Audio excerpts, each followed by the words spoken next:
ভাই থামেন, অনেক তো রিলস মজার ভিডিও দেখলেন, এবার একটু ভিন্নধর্মী ভিডিও দেখেন। মানে আপনি যতই ভালোবাসেন, বিয়ার পর আপনার কলা যদি ঠিকমতো কাজ না করে, বলেন কি, তাহলে আপনার জীবনে কি হতে পারে এক ভাইয়ের ফেসবুকে দেওয়া এই হার্ট টাচিং পোস্টটি পড়লেই বুঝতে পারবেন। তো চলেন কি লিখছে ভাই দেখি। तो चलिए शुरू करते हैं। আমি বিয়ে করেছি একই এলাকায় 6 মাস হলো।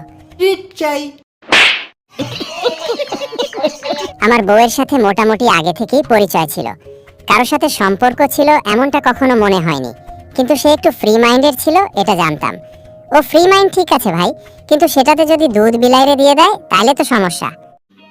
समझ रहे हो आप समझ रहे हो ना। এখন মূল কথায় আসি। বাসর রাতে আমি তাকে বলেছিলাম তোমার অতীত থাকতে পারে, সেগুলো নিয়ে আমার কোনো মাথা ব্যথা নেই, रुको जरा सबर करो, কিন্তু ভবিষ্যতে যাতে কোনো কিছু না শুনি। সে আমাকে বলেছিল বিশ্বাস করেন আমি কখনো কারোর সাথে হারাম সম্পর্কে জড়াইনি, কিন্তু আমি যখন তার সাথে সহবাস করতে যাই बड़ा हरामी हो बेटा। দেখতে পাই সে ভার্জিন না। আসলে ভার্জিন না বলাটাও ঠিক হবে না, মূল কথা হলো ওর সতী পর্দা ছিল না। এইটা কি কোনো কথা? কিন্তু প্রথমবার হালকা ব্লাড বের হয়েছিল। ভাই মজা আয়া। অভিজ্ঞরা বলতে পারেন ভার্জিন নাকি না, যাই হোক এটা নিয়ে একটু মন খারাপ হলেও তাকে বুঝতে দেই না, উল্টো সে যাতে বিব্রত বোধ না করে। এই জন্য বলেছিলাম সতী পর্দা নানা কারণে ছিঁড়ে যেতে পারে। আমি আপসেট হলেও সবকিছু মেনে নিছি, যাতে সুখে সংসার করা যায়, এটা নিয়ে কোনো ঝামেলা না হয়। যেটা হওয়ার কথা ছিল না অবশেষে সেটাই হলো। এটাকে আমার দুর্বলতার জন্য দায়ী করাই যায়। বিষয়টি হলো যখন আমরা মিলন করতে যাই, আমার লিঙ্গ প্রথম 1 থেকে 2 মিনিট শক্ত থাকে, कंट्रोल কিন্তু আমার স্ত্রীকে তো প্রথমে আদর করে প্রস্তুত করতে হবে। এই সময়টার মধ্যে আমার লিঙ্গ নিস্তেজ হয়ে যায়, বীর্য বের হয় না। কিন্তু আমার স্ত্রী যদি আদর করে আমার লিঙ্গ দাঁড় করায় আবার প্রস্তুত করে, তখন কিন্তু আমি 1 ঘন্টার বেশি থাকতে পারি।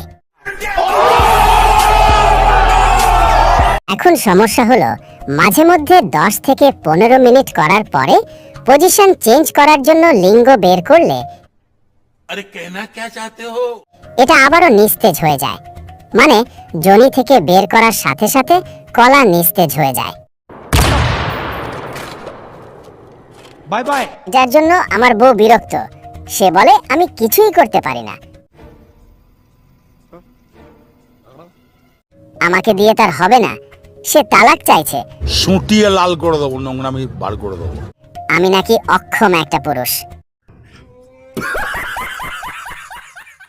মতাবস্থায় আমার কি করা উচিত, আর আমার বউ কি আসলে ভার্জিন ছিল?